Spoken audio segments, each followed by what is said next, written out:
বন্ধুরা, আজকে আপনাদের জন্য নিয়ে এসেছি একদম বাঙালি ঘরোয়া স্বাদে দারুণ একটা রেসিপি। মাছের মাথা দিয়ে মুগ ডাল। গরম ভাতের সঙ্গে এই ডাল খেলে আঙুল চেটে খেতে হবে।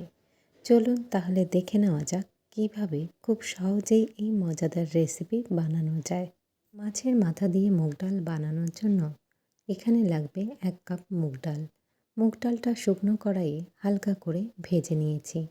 এরপর ডালটা ভালো করে ধুয়ে কড়াইতে পরিমাণ মতন জল দিয়ে সেদ্ধ করে নেব। তোমরা চাইলে প্রেসার কুকারেও ডালটা সেদ্ধ করে নিতে পারো, কিন্তু আমি এখানে কড়াইতে সেদ্ধ করছি যাতে মাঝে মধ্যে ডালটা দেখে নিতে পারি কতটা সেদ্ধ হয়েছে। এই সময় খেয়াল রাখতে হবে যাতে ডালটা একটু শক্ত থাকে, খুব যেন গলে না যায়। এখন দেখো, এখানে নিয়ে নিয়েছি 2টো রুই মাছের মাথা। মাছের মাথা দিয়ে মুগ ডাল বানানোর জন্য আমি এখানে রুই মাছের মাথা ব্যবহার করছি। তোমরা চাইলে এখানে কাতলা মাছও ব্যবহার করতে পারো। এবার মাছের মাথাগুলোয় সামান্য নুন আর হলুদ ভালো করে মেখে নেব। এরপর কড়াইতে পরিমাণ মতন সর্ষের তেল দিয়ে দেব আর খুন্তি দিয়ে কড়াইয়ের আশপাশে তেলটা ছড়িয়ে দিচ্ছি যাতে মাছ ভাজার সময় কড়াইয়ের গায়ে লেগে না যায়। এবার গরম তেলের মধ্যে মাছের মাথাগুলো দুবারে ভেজে নেব। মাছের মাথাগুলো একটু কড়া করে ভেজে নেব। মাছের মাথাগুলো ভাজা হয়ে গেছে। এখন একটা প্লেটে উঠিয়ে রাখব আর ওই একই তেলে বাকি মাছের মাথার টুকরোগুলোকে একইভাবেই ভেজে নেব। এবার মাছের মাথাগুলোকে উঠিয়ে রেখে ওই একই তেলের মধ্যেই দিয়ে দেব ফোড়নের জন্য 2টো শুকনো লঙ্কা, 2টো তেজপাতা আর হাফ চা চামচ গোটা জিরে। ফোড়নটাকে একটু নেড়েচেড়ে ভেজে নিয়ে এখন এর মধ্যে দিয়ে দেব 1 টেবিল চামচ আদা বাটা। আমি এখানে রান্নাটা পেঁয়াজ রসুন ছাড়াই করছি। তোমরা চাইলে পেঁয়াজ রসুনও কিন্তু এই রান্নায় দিতে পারো। এরপর আদার কাঁচা গন্ধ চলে গেলে এর মধ্যে একটা ছোট মাপের টমেটো কুচি দিয়ে দিলাম।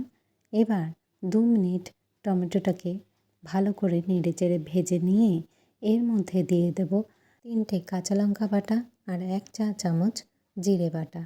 মশলাটাকে একটু কষিয়ে নিয়ে এর মধ্যে দিয়ে দেব কিছু গুঁড়ো মশলা।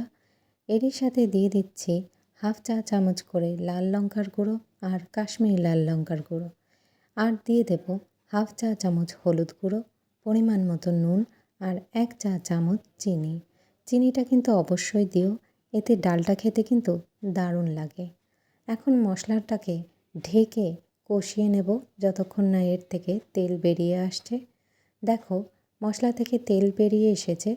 এই সময় ভেজে রাখা মাছের মাথাগুলো দিয়ে দেব। মাথাগুলো মশলার সাথে একটু মিশিয়ে নিয়ে এর মধ্যে দিয়ে দেব সেদ্ধ করে নেওয়া মুগ ডাল। এখন খুন্তি দিয়ে তার আগে মাছের মাথাগুলো মাঝখান থেকে এইভাবে একটু ভেঙে দিচ্ছি। মাছের মাথাগুলো কিন্তু বেশি টুকরো করব না, এইভাবে মাঝখান থেকে একটু ভেঙে দিলেই যথেষ্ট।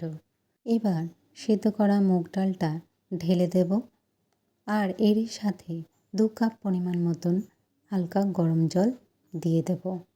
তোমরা জলের পরিমাণটা নিজেদের অনুযায়ী রাখবে। এমনিতেও ডাল নামানোর পর একটু ঘন হয়ে যায়। এখন 5 থেকে 7 মিনিট ডালটা ফুটতে দেব যাতে সব স্বাদ একসঙ্গে মিশে যায়।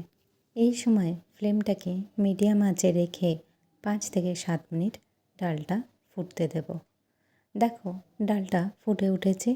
এই সময় চেরা 3টে পাকা কাঁচা লঙ্কা দিয়ে দিলাম আর এর সাথে হাফ চা চামচ গরম মশলা আর সবশেষে 1 চা চামচ ঘি দিয়ে গরম ভাতের সাথে পরিবেশন করব দারুণ মজার মাছের মাথা দিয়ে মুগ ডাল। বন্ধুরা, তোমাদের যদি রেসিপিটা ভালো লাগে তাহলে ভিডিওটায় একটা লাইক দিও, চ্যানেলটা সাবস্ক্রাইব করো আর বন্ধুদের সাথে শেয়ার করতে ভুলো না। আবারও দেখা হবে নতুন রেসিপি নিয়ে। ধন্যবাদ।